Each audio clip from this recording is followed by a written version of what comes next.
Para quem fica ouvindo essas coisas de que o brasileiro está aprendendo a investir agora, sempre deixou o dinheiro na poupança, que o brasileiro é diferente do americano, porque lá todo mundo investe em bolsa. Cara, o brasileiro já investe em bolsa há muito tempo, desde o início da monarquia. Naquela época já havia uma bolsa organizada. Só, por exemplo, o Barão de Mauá fez diversos IPOs no meio ali do século XIX.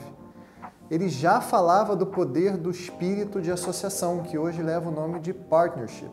A bolsa principal era a do Rio de Janeiro, e durante bastante tempo, por volta de 1830, funcionou ali quase no finzinho da rua 1º de Março, quando ela encontra a Igreja da Candelária, onde hoje é a Casa França Brasil, que não por acaso é colado no CCBB, que é o Centro Cultural do Banco do Brasil, que também foi um espaço de pregão, de negociação de ações, e só foi virar mesmo a sede do Banco do Brasil bem depois, em 1930. A preocupação com essas duas grandes construções, assim, de arquitetos europeus, mostra claramente que a intenção era que essas sedes fossem o epicentro das economias liberais que começaram a se construir ali após as duas grandes revoluções, a americana e a francesa. As negociações eram feitas também livremente ali nos arredores da Rua da Alfândega e na sede das próprias associações comerciais e dos bancos. E tudo isso ainda sem a utilização de eletricidade, por isso o horário de abertura das bolsas eram bem flexíveis. Olha, por exemplo, o que dizia o Estatuto da própria Bolsa do Rio em 1834. Dizia: a Praça do Comércio estará aberta ao público todos os dias que não forem domingo e dias santos, das 9 horas da manhã até o pôr do sol. Ou seja, tinha hora para abrir, mas não para fechar, porque dependendo da época do ano, a luz solar permitiria um horário de negociação bem mais estendido. Mas o evento disparado mais excitante do século XIX foi o crash da Bolsa de 1891, que provavelmente você nunca ouviu falar. Naquela época aconteceu a maior bolha especulativa jamais vivida pelo país, mas não só até aquele momento, em toda a história do país. Foi bem maior que a febre das ferrovias, das ofertas públicas do Barão de Mauá, da bolha dos emergentes nos anos 2000, que eu vivi, e esse período foi o que aconteceu não só a abolição dos escravizados, como ainda marcou a virada da monarquia para a república. Um tempo de bastante transformação e progresso na sociedade. Ou seja, só no ato da abolição, em 1888, nos primeiros dias do decreto, 4 novas empresas lançaram a Bolsa.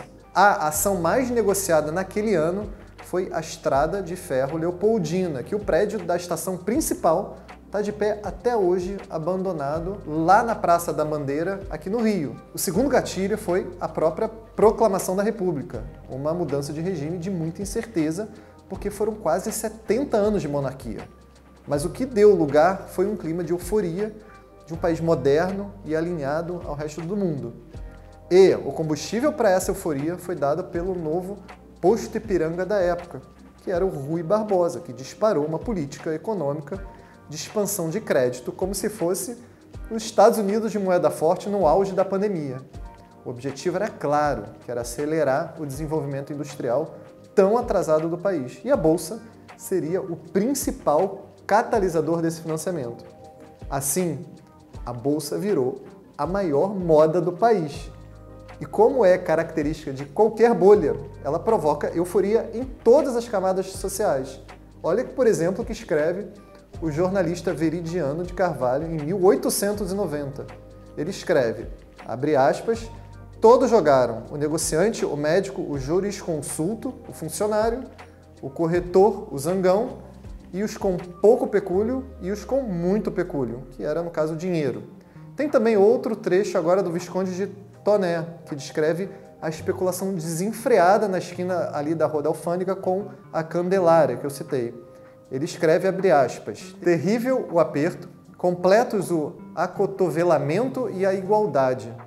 Todas as classes da sociedade misturadas, confundidas, um mundo de desconhecidos, outros, infelizmente, demasiadamente conhecidos, gente recém-chegada do interior, com feição ainda tímida e a caipirada, fecha aspas. Não foram poucas as lendas daqueles que ficaram ricos especulando, desde os balconistas das lojas de tecidos da Rua do Ouvidor, que existe até hoje, que se demitiam, até a história da bordadeira Maria da Cruz, que volta para sua terra natal, no norte, já com dinheiro para todo o resto de uma vida. E como toda bolha, a ostentação também tinha o seu lugar. A maior delas era do Henry Lounge, conhecido como o Conde de Leopoldina, que importava zebras da África para puxar a sua carruagem que transitava diariamente entre o bairro do Catete e a Rua do Lavradio, onde ficavam os bancos.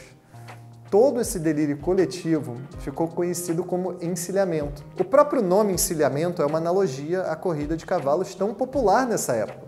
Encilhamento era a etapa final de um ajuste de sela dos cavalos antes mesmo da corrida. E nesse momento, o volume geral do público subia, finalizando as últimas apostas de cavalo.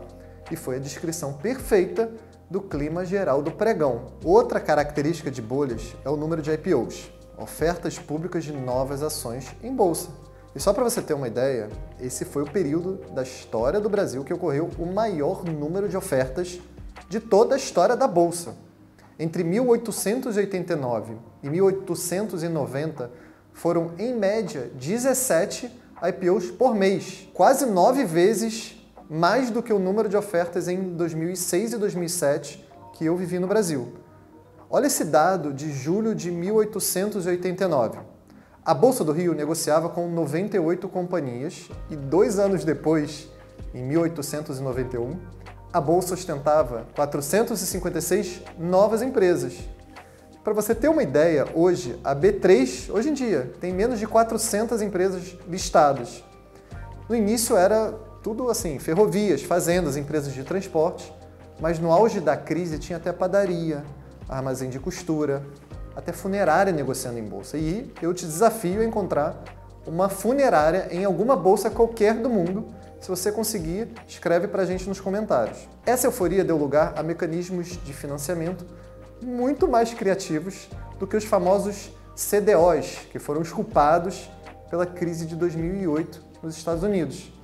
Como, por exemplo, o financiamento de IPO, que é uma das coisas mais absurdas que eu já ouvi falar. Ele funcionava assim: você reservava uma oferta de IPO e não precisava colocar o dinheiro todo. Você podia pagar ele em prestações ao longo da ação, assim, já em negociação. Por exemplo, você reservava 100 mil reais de um IPO, só precisaria colocar no início 10 mil reais. Ao longo da ação já em negociação, você ia pagando as outras prestações de 10 mil reais a cada mês. E se você deixasse de pagar qualquer uma dessas prestações, você perdia todas as ações que eram revertidas para a empresa. Os IPOs viraram uma febre tão grande que no último dia de subscrição de um desses IPOs, vinha gente de toda a cidade para arriar o cavalo na sede da corretora e deixar lá a sua intenção de investimento. E não foram poucas as vezes que isso acabou em confusão. Olha como escreve o mesmo Visconde de Toné sobre o último dia de subscrição de uma empresa na sede do Banco de Crédito Real do Brasil. Abre aspas. Apesar dos pretendentes terem invadido o edifício, tal foi a aglomeração que várias pessoas tiveram síncopes, sendo algumas dali resgatadas pelos braços. No prédio ficou paralisado o movimento daquela multidão e não era possível entrar ou sair do prédio. Os que ainda estavam na escada ficavam desanimados a chegar na sala de subscrições e atiravam dali mesmo os envelopes com as quantias que desejavam reservar. Fecha aspas. E com toda a política de expansão fiscal irresponsável, vem a inflação desenfreada que bateu no país e, obviamente, causou uma rejeição enorme na população. E a República não podia queimar a única chance que ela tinha de mostrar para o povo que essa transição da monarquia havia sido um erro. Ou seja, diante do monstro que o próprio Rui Barbosa criou, e ele não soube combater, ele se mandou e se demitiu. E quem herdou todo esse problema foi o seu substituto, Arthur Araripe, que herdou, coitado, uma economia que parecia time em zona de rebaixamento. Para piorar, Arthur Araripe era jurista, não entendia nada de economia, menos ainda de mercado de capitais. A solução para acabar com aquela especulação desenfreada foi o imposto de 3% sobre qualquer transação no pregão. Com isso, ele conseguiu a proeza de quebrar a bolsa num só dia, porque logo no ato do decreto, os corretores entraram em greve e tudo fechou durante uma semana. Então foi uma combinação de falta de liquidez com bolsa caindo. Lembra daquele mecanismo de IPO financiado que eu expliquei? Pois é, poucos dias depois do decreto do Arthur Araripe, o Jornal do Comércio publicou um edital enorme de centenas de empresas convocando os acionistas a pagarem as parcelas seguintes dos IPOs. Mas a queda grande gerou um patamar que para o investidor não valia mais a pena continuar pagando aquelas parcelas. E as pessoas começaram a descobrir o castelo de cartas que elas se meteram. Essa mesma edição do Jornal do Comércio trouxe uma tabela assustadora mostrando que das 456 empresas listadas, somente 74 estavam totalmente integralizadas, ou seja, 84% de todas as empresas da Bolsa eram fumaça, dependiam da fidelidade dos acionistas para continuarem pagando as parcelas que se comprometeram no IPO. Esse capítulo retratou o encilhamento no seu palco principal, que foi o Rio de Janeiro. Mas essa euforia teve desdobramentos em São Paulo e até estimulou o início da chamada Bolsa Livre por lá. Mas que com essa facada do Arthur Araripe, não resistiu também e acabou não durando nem 6 meses. Esse foi Histórias Não Contadas.